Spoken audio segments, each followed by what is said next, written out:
চারিদিকে ভয় আর ভয়। যদি পুত্র না হয়, একটাই তো লিঙ্গ আছে মোটে, সগদ্রে দিনের অন্ধকারে সপাটে ঢুকিয়ে দেয় দ্বারে, ছুরি কাচি সারাশি যা চটে। না হওয়া তুলে হাত, বুক, পেট, চনি, মাথা ভেসে চলে যমুনার স্রোতে আমাদের মহান ভারতে। তবু বেঁচে আছি। ফুটপাতে টায়ার জ্বালিয়ে ভাত ফুটোয় যে অর্ধনগ্ন নারী, তাকে বলি বেঁচে থাকো। মুখে স্নো পাউডার মেখে পার্কের বেঞ্চে বসে থাকা উৎসুক রমণীকে বলি বেঁচে থাকো। শীতাতাপ নিয়ন্ত্রিত ঘরের অলঙ্কৃতা দুঃখিতাকে বলি বেঁচে থাকো। মধ্যরাতে ঘরে ফেরা পার মাতালের অনঙ্গ বধূকে বলি বেঁচে থাকো। বেঁচে থাকো নারী, তুমি বেঁচে ওঠো, প্রচন্ড বেঁচে ওঠো। ট্রেনে বাসে ভিড়ে অচেনা হাত আমাকে স্পর্শ করে, যেন আমার শরীর আমার নয়, পুরুষের বিচরণ ক্ষেত্র শুধু। প্রতিবাদ করলে ভিড়ে উপদেশ, নির্দিষ্ট কামনা বা শিখে যাওয়া। শূন্য থেকে শূন্যের ভিতর আর আমি হেঁটে যাই, আর জনে জনে জিজ্ঞেস করি তোমাদের বাড়ির মেয়ে আছে? কেউ কেরোসিন ঢেলে আগুন জ্বালিয়ে দিয়েছে তোমার কন্যার দেহে? একটু রাত করে বাড়ি ফেরা তোমার মেয়েটিকে কুপ্রস্তাব দিয়েছে কেউ অন্ধকার পাড়ার মোড়ে? তোমার মেয়ের ফেসবুক প্রোফাইল আছে, কেউ হ্যাক করে পাসওয়ার্ড জেনে পণ ছবি টাঙিয়ে দিচ্ছে তার দেওয়ালে দেওয়ালে?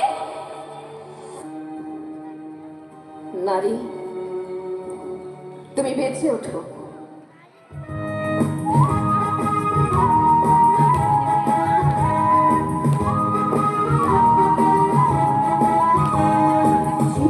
কর্মে দেখি কত দূর বলা যায়, আমাদের শুধু মোমবাতি হাতে নীরব থাকার দায়। চিৎকার কর্মে দেখি কত দূর বলা যায়, আমাদের শুধু ধরা ভাঙা পথে এগিয়ে চলার দায়। চিৎকার কর্মে দেখি কত দূর বলা যায়।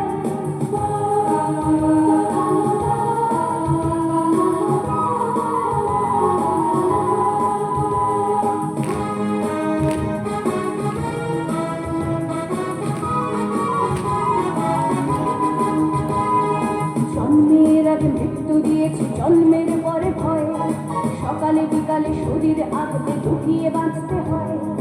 যদি ভুলচুক হয় কোনোভাবে অসাবধানের বসে, 2 বছরেই ধর্ষিতা তুই, তোরে কিন্তু দোষে। আমাদের শুধু মোমবাতি হাতে নীরব থাকার দায়। চিৎকার করবে বলা যায়, আমাদের শুধু